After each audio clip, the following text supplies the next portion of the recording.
Mr. Haddara, who asked me a few months ago to give my promise that I will be back in Canada and coming to this university and to do my best. And as it has been the case for the last 10 years now, we are trying to keep on working together and spreading this message of commitment and understanding. So thank you for your invitation and for doing what you are doing in the campuses, but not only in the public domain, in the public sphere. Let me start with something which is quite important. We are talking about faith in public life and in our society. We are talking about sensitive issues. And if I am coming here, and for me I'm coming in a university, it's really, and this is exactly what I'm doing around the world and doing it in Europe. I think that it's high time for us to understand our responsibility as professors, teachers, and students. We can't sit down and say the world becomes crazy, it's becoming crazy, and people are following populist parties and very superficial ideas. We cannot sit down and say this is what is happening out there, and in universities not coming to talk about sensitive issues, not having a critical mind, having critical thoughts, and sharing very sensitive, on very sensitive issues. We can't play the victims. We can't, if we are not going in our universities to come to these very difficult discussions, sensitive discussions, where we are coming together and sharing views and having a critical mind and nurturing this. If we are not connecting universities and cities, if we are not connecting universities and thoughts with people, who is going to do the job? And then we sit down and say, look, now we have populist parties and they're spreading around fears. The only way to resist fears and emotional politics is coming with critical minds, and within academia, this is our responsibility. Not to put ourselves in a ivory tower far from the people, to do exactly the opposite. To be connected to our societies. We are here to serve a society, to be committed to ideas, and to be involved. And this is the responsibility. To talk and to promote theories about how nice we should be to each other, that's fine. It's not going to change the world. But to be committed and to come to these discussions is something that we have to do together. And if there is something that I'm expecting from students, is really to be involved in these discussions. So, free speech is a condition, questions are welcome, and critical thinking is necessary. When it comes to this discussion about faith in public sphere, let me start with a short introduction here. And to start with something which is really for us, for you living in Canada, for us living in Western societies.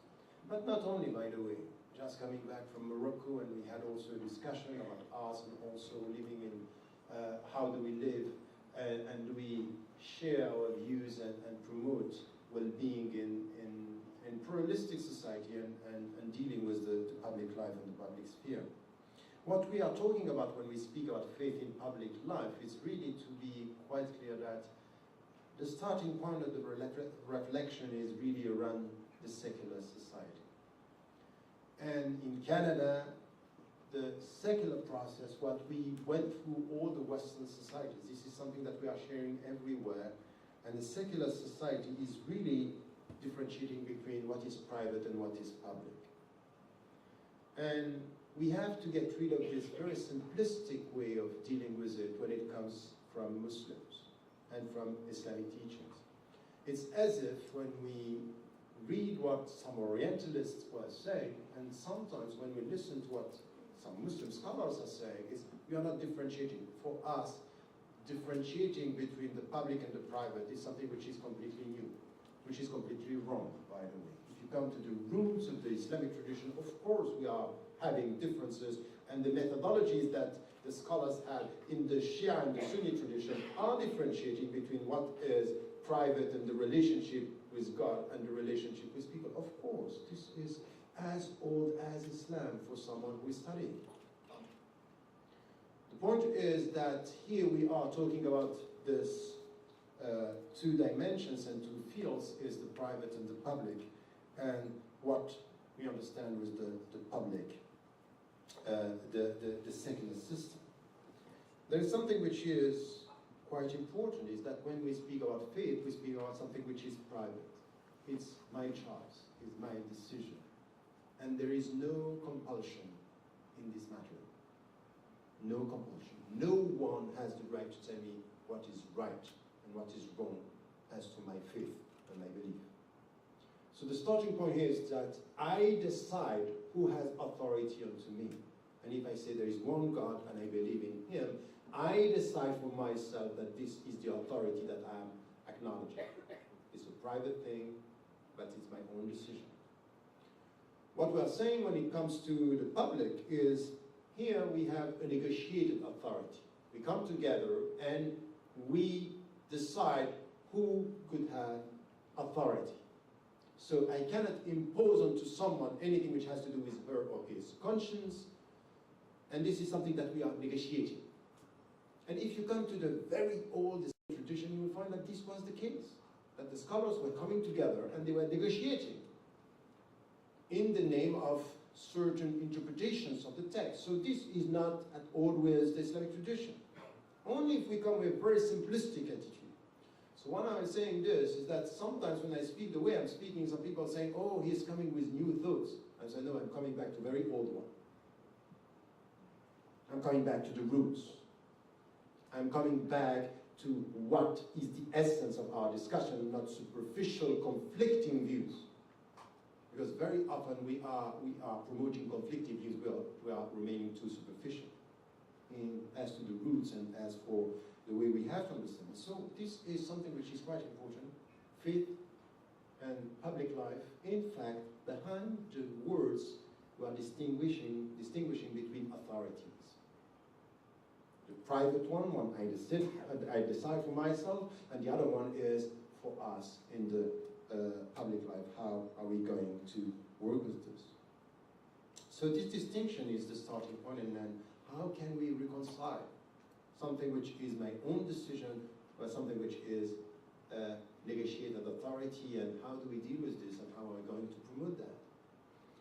So these are the three main points, and this is the introduction. Let me now come with the first part of my talk and to agree on some principles, or to disagree at least. And the point is this one, is that when we start discussing, very often in the discussion of today in our societies, the most important, the main atmosphere that you have in this discussion, which is also something which is a general reality that we find everywhere in the West, is confusion. Confusion as for the terminology and the term that we are using. No definition. We go head on and we start speaking about, secular society, this is private, this is public, this is a neutral sphere. And say you go in the street and you can say, here, this is the neutral sphere. So there are sometimes, neutral is very often what we are used to. So when you are walking in the street and you have a church and you have a synagogue in the West, it's neutral. Why? Because we are used to see a church and a synagogue. And now in some European countries you have a mosque, you say, oh no, it's not neutral now. Why? Because it's not, it's new.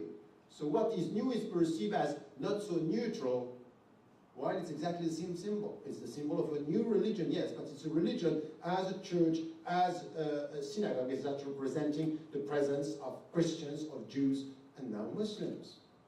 What's the point? Neutrality, it's not what is old. Neutrality is equal treatment of all the religions, and not disappearance, not invisibility. So the point here is really to come to this discussion by trying first to avoid this confusion. Clarity is the starting point of getting solutions in the discussion, in the discourse. But clarity doesn't mean, at the same time, simplification.